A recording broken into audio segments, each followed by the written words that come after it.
소변 때문에 깨는 게 하루 4번 이상인 거죠. 소변을 본 것 같지 않다. 답답해서 병원에 가서 검사를 해보면 균은 없다. 큰 이상은 없다. 나이 때문에 그렇다. 그래서 전 이분을 치료할 때 방광만 보는 게 아니고요.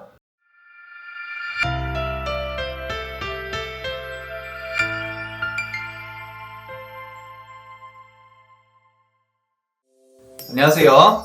부산 더드림아니원 대표원장 정재환입니다. 오늘은 만성 방광염에 대해서 말씀드리겠습니다. 최근에 진료하면서 만성 방광염이 아주 깨끗하게 호전되신 50대 여자분이 계셨습니다. 핵심부터 말씀드리면 이분을 포함해서 많은 만성 방광염 환자분들의 핵심 원인은 하복부로 혈액순환이 잘 안 되는 것입니다. 소변을 보고 나왔는데도 시원하지 않고 금방 또 마렵고 특히 밤에 여러 번 깨서 화장실을 가느라 잠을 제대로 못 주무시는 분들이 많으실 겁니다. 답답해서 병원에 가서 검사를 해보면 균은 없다, 큰 이상은 없다, 나이 때문에 그렇다 이런 말만 반복해서 듣고 계셔서 답답하신 분들이 많으실 겁니다. 이렇게 증상은 있는데 원인을 못 찾으신 분들, 진짜 원인은 하복부로 혈액순환이 잘 안 되는 것입니다. 좀 전에 말씀드렸던 50대 후반의 여성분 사례를 하나 말씀드리도록 할게요. 이분은 이제 따님의 치료 때문에 내원하셨던 분이에요. 따님이 가슴이 답답하고 두근거리고 소화도 안 되고 과민성 대장증후군도 있고 이런 자율신경 실조증 때문에 이제 오셔서 따님이 한약 치료로 좋아지는 걸 보시고 나도 한번 치료해보고 싶다. 이제 이렇게 시작된 케이스입니다. 이분의 주 증상은 소변이 항상 마렵고요. 보고 나와도 잔뇨감이 심했고요. 특히 야간뇨가 하루 4번 이상이었습니다. 자다가 깨는 게, 소변 때문에 깨는 게 하루 4번 이상인 거죠. 소변을 본 것 같지 않다 이런 표현을 자주 하셨습니다. 여러 검사를 받아보셨지만 뚜렷한 세균 감염은 없었고요. 항생제를 드실 때는 잠깐 나아지는 것 같다가 끊으면 다시 원래대로 돌아오는 상태였습니다. 그래서 전 이분을 치료할 때 방광만 보는 게 아니고요. 하복부 상태와 전신 반응을 중심으로 보면서 치료를 진행했습니다. 치료 후에 가장 먼저 바뀐 건 야간뇨 횟수였습니다. 하루 4번을 보던 게 대부분 아예 안 보거나 한 번 보는 정도로 확 줄어들었죠. 사실 어쩌다가 한 번 보는 거는 누구나 그럴 수 있는 거기 때문에 거의 이제 완벽하게 호전된 거에 가깝다고 봐도 될 것 같습니다. 이쯤에서 이제 본인 이야기 같다라고 느끼는 분들이 계실 겁니다. 그래서 다음 항목 중에 여러 개에 해당된다면 만성 방광염, 특히 기능적인 문제를 의심해 볼 수 있습니다. 첫 번째, 항생제를 반복해서 먹어도 방광염이 자주 재발한다. 두 번째, 검사에서는 항상 정상이라는 말을 듣는다. 세 번째, 소변을 봐도 잔뇨감이 남는다. 네 번째, 밤에 화장실을 2번 이상 간다. 다섯 번째, 하복부가 아프거나 불편하다. 이런 증상들이 있으면 단순히 세균 문제로만 보기 어렵습니다. 특히 이게 너무 반복되고 오래됐다면 더더욱 세균 문제만으로만은 볼 수가 없겠죠. 환자들이 가장 답답해 하시는 부분입니다. 검사에서는 왜 항상 정상일까요? 소변 검사, 초음파, CT 이런 검사들은 결석, 종양, 급성염증 같은 구조적인 이상을 확인하는 검사입니다. 하지만 방광 주변의 혈액순환 상태, 또 근육의 긴장도, 신경 조절 기능 같은 그런 기능적인 문제는 아까 말씀드린 검사들로는 잘 나타나지가 않습니다. 그래서 문제는 없는데 불편하다. 이런 답답한 상황이 계속해서 반복됩니다.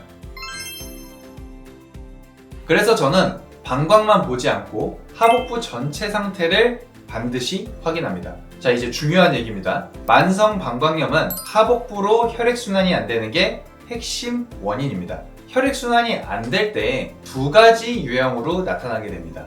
하복부 문제 첫 번째, 긴장형입니다. 하복부로 혈액순환이 잘 안 돼서 하복부와 방광의 근육이 과도하게 긴장된 경우입니다.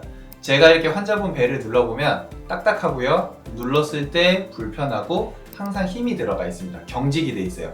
이 경우에는 방광 근육 자체도 긴장을 하고요. 그 다음에 방광 주변을 둘러싸고 있는 하복부 근육들도 긴장을 합니다. 왜냐하면 이 근육으로 혈액 공급이 잘 안 되기 때문에 이 근육들이 긴장을 하게 되는 거죠. 마치 퍽퍽한 닭가슴살처럼 긴장이 된다고 보시면 됩니다. 방광 근육도 긴장을 하고 방광을 둘러싼 하복부 근육도 긴장을 하기 때문에 이중으로 방광을 압박해서 소변을 자꾸 내보내려고 하게 됩니다. 그래서 소변이 많이 차지 않았는데도 계속 내보내려고 하는 신호가 생기게 되죠. 그 다음에 두 번째입니다. 반대로 하복부가 오히려 너무 무력한 분들도 있습니다.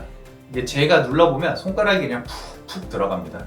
이런 분들은 하복부가 차갑거나 힘이 없고 지탱해주는 느낌이 거의 없습니다. 하체 힘도 부족하고요. 전반적으로 피로감도 있습니다. 이 경우에는 방광을 받쳐줘야 될 구조가 약해지면서 방광이 아래로 처지듯이 부담을 받게 됩니다.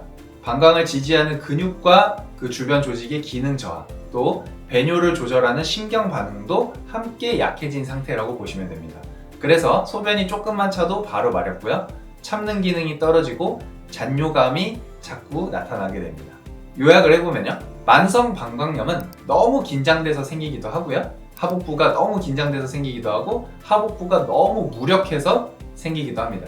하지만 이 두 가지의 공통된 원인은 혈액순환 저하입니다. 하복부로 혈액순환이 잘 안 된다는 거죠.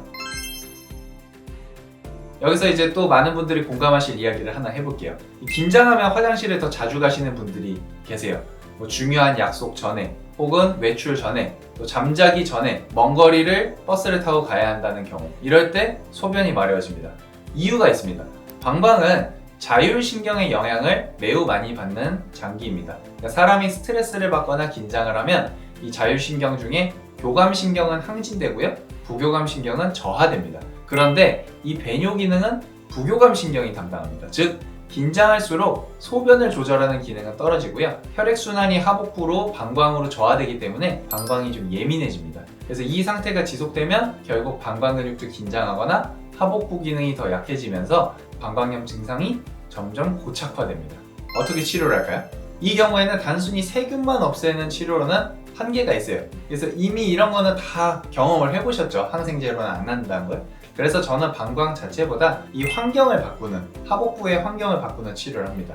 세 가지 접근 방법이 있습니다. 첫 번째는 한약 치료입니다. 이 하복부로 혈액순환을 집중시켜주는 거예요. 그래서 하복부로 혈액순환이 안 돼서 근육이 긴장된 경우, 또 하복부로 혈액순환이 안 돼서 무력한 경우, 이 두 가지를 구분해서 치료를 하게 됩니다. 그 다음에 두 번째는 태반약치입니다.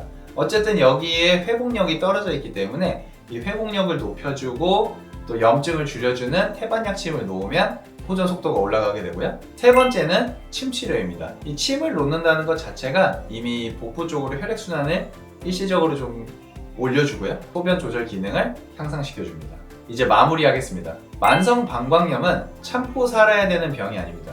검사에서는 이상이 없는데 증상만 계속된다면 원인을 보는 관점이 달랐을 가능성이 큽니다. 그래서 내가 하복부가 긴장되어 있는 유형인지, 또 무력한 힘이 없는 유형인지, 혹은 이 두 가지가 섞여 있는 상태인지는 한 번쯤은 제대로 살펴봐야 됩니다. 만약에 이게 궁금하시다면 꼭 한번 내원을 해주세요. 자율신경 검사, 뇌파 검사, 또 제가 여러 가지를 여쭤보고 눌러보고 여러 가지 검사를 해야 제가 확실하게 말씀을 드릴 수가 있습니다. 혹은 뭐 내원이 힘드시면 일단 댓글로 또 전화로 문의를 주셔도 제가 대략적인 부분은 설명을 드릴 수가 있을 것 같습니다. 지금까지 부산 화명동 더드림 한의원 정지한 원장이었고요. 여러분들의 방광염이 꼭 나으시길 바라겠습니다. 불편하시면 언제든 내원해주세요. 감사합니다.